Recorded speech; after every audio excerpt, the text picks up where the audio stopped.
অন্তর্বর্তী সরকারকে বলি, ফ্যাসিস্টরা যা যা আমাদের উপর চাপিয়েছে একই কায়দায় দেশ চালাবেন না। লুটপাট দুর্নীতি করে তারা দেশটাকে ফোকলা বানিয়েছে। আপনারা এমন নীতি প্রণয়ন করুন যাতে এই লুটপাট দুর্নীতিবাজদের বিচার এবং লুটের টাকা ফেরত আনা যায়, যাতে এমনভাবে অর্থনীতি চলে যে আমাদের দেশের যে সাধারণ মানুষ যারা সম্পদ সৃষ্টি করে তাদের ঘাড়ে সমস্ত দায় না চাপে। 2024 সালে আমাদের ছাত্র শ্রমিক তরুণরা তারা বাংলাদেশে ওই 71-এর যে আকাঙ্ক্ষা তাকে নতুন এক শব্দে বৈষম্যহীন বাংলাদেশের মধ্যে ধারণ করেছে। এই অভ্যুত্থানেও নির্বিচারে হত্যাকাণ্ড চলেছে। কাজেই আমরা যদি নতুন রাজনৈতিক ব্যবস্থা করতে চাই তার প্রাথমিক ভিত্তি হবে ন্যায় বিচার প্রতিষ্ঠা করা। যারা এই হত্যাকাণ্ড চালিয়েছে তাদের প্রত্যেককে বিচারের আওতায় আনা। ন্যায় বিচারই বাংলাদেশের গণতান্ত্রিক রাজনৈতিক ব্যবস্থা তৈরির প্রধান ভিত্তি।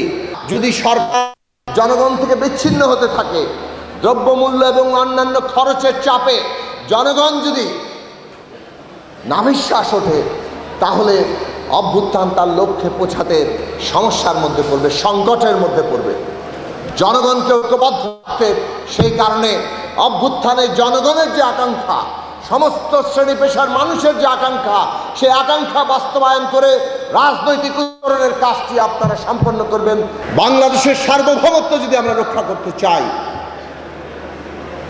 বাংলাদেশে একটা গণতান্ত্রিক রাজনৈতিক ব্যবস্থা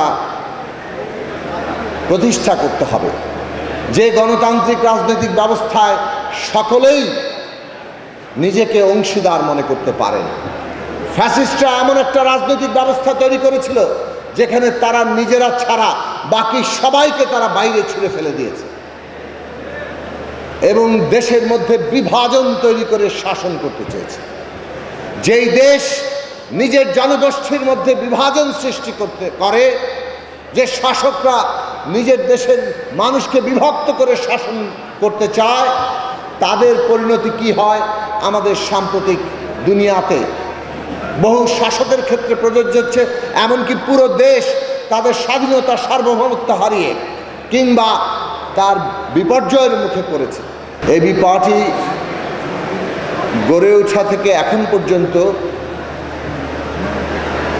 বাংলাদেশে যে ফ্যাসিবাদ বিরোধী গণতান্ত্রিক সংগ্রাম হয়েছে তাতে যুক্ত ছিল। আমরা একসাথে যুগপৎ ধারায় ফ্যাসিবাদের বিরুদ্ধে লড়াই করেছি এবং এই লড়াইয়ের মধ্য দিয়ে এই আস্থা এবং আশা তৈরি হয়েছে বাংলাদেশের গণতান্ত্রিক রূপান্তরে, একটা গণতান্ত্রিক রাজনৈতিক ব্যবস্থা প্রতিষ্ঠায় এবি পার্টি তার ভূমিকা অব্যাহত রাখবে এবং উত্তরোত্তর তারা শক্তিশালী হবে। আজকে আমরা ফ্যাসিবাদী শাসক শেখ হাসিনার বিদায়ের পরে, পলায়নের পরে বাংলাদেশে আছি। এই বাংলাদেশ তৈরি হয়েছে হাজারো শহীদের আত্মদানের মধ্য দিয়ে। শত শত ছাত্র শ্রমিক তরুণরা অন্ধ হয়ে গেছে, হাজার হাজার ছাত্র তরুণদের অঙ্গহানি ঘটেছে। এই সমস্ত শহীদ এবং আহত যোদ্ধাদের স্মরণে রেখে আমরা বাংলাদেশে যে নতুন যাত্রা, সেই যাত্রার ব্যাপারে আমরা যাতে সকলেই সচেতন থাকি। আমাদের কাছে এই শহীদেরা যে কর্তব্য হাজির করেছেন, সেই কর্তব্য হচ্ছে বাংলাদেশকে একটা গণতান্ত্রিক বাংলাদেশে পরিণত করা। বাংলাদেশের সার্বভৌমত্ব যদি আমরা রক্ষা করতে চাই, বাংলাদেশে একটা গণতান্ত্রিক রাজনৈতিক ব্যবস্থা প্রতিষ্ঠা করতে হবে, যে গণতান্ত্রিক রাজনৈতিক ব্যবস্থায় সকলেই নিজেকে অংশীদার মনে করতে পারেন। ফ্যাসিস্টরা এমন একটা রাজনৈতিক ব্যবস্থা তৈরি করেছিল যেখানে তারা নিজেরা ছাড়া বাকি সবাইকে তারা বাইরে ছুঁড়ে ফেলে দিয়েছে। এবং দেশের মধ্যে বিভাজন তৈরি করে শাসন করতে চেয়েছে। যেই দেশ নিজের জনগোষ্ঠীর মধ্যে বিভাজন সৃষ্টি করে, যে শাসকরা নিজের দেশের মানুষকে বিভক্ত করে শাসন করতে চায়, তাদের পরিণতি কি হয় আমাদের সাম্প্রতিক দুনিয়াতে বহু শাসকের ক্ষেত্রে প্রযোজ্য হচ্ছে। এমনকি পুরো দেশ তাদের স্বাধীনতা সার্বভৌমত্ব হারিয়ে কিংবা তার বিপর্যয়ের মুখে পড়েছে। কাজেই বাংলাদেশের স্বাধীনতা সার্বভৌমত্ব এবং বাংলাদেশে একটি গণতান্ত্রিক রাজনৈতিক ব্যবস্থা যে সবাই অংশীদার ভাবনা মনে করতে পারে, এইটা অঙ্গাঙ্গিভাবে যুক্ত। আর যদি আমরা সেই গণতান্ত্রিক ব্যবস্থায় যেতে চাই, তাহলে আমাদেরকে ন্যায় বিচার প্রতিষ্ঠা করতে হবে। ৭১ সালের মুক্তিযুদ্ধের মধ্যে দিয়ে লক্ষ শহীদের রক্তের উপর দাঁড়িয়ে দেশ প্রতিষ্ঠিত হয়েছে। বাংলাদেশ রাষ্ট্রের লক্ষ্য ছিল নাগরিকদের জন্য সাম্য, মানবিক মর্যাদার সামাজিক ন্যায় বিচার প্রতিষ্ঠা করা। একই সাথে ৭১ সালে যে গণহত্যা হয়েছিল, তাতে যারা অংশ নিয়েছে তাদের জন্য ন্যায় বিচার প্রতিষ্ঠা করা। বাংলাদেশ কোনোটাই করতে পারেনি। আমরা দেখেছি ৫৩ বছরের শাসন সেই কারণে জনগণের আকাঙ্ক্ষার বিরুদ্ধে গিয়েছে।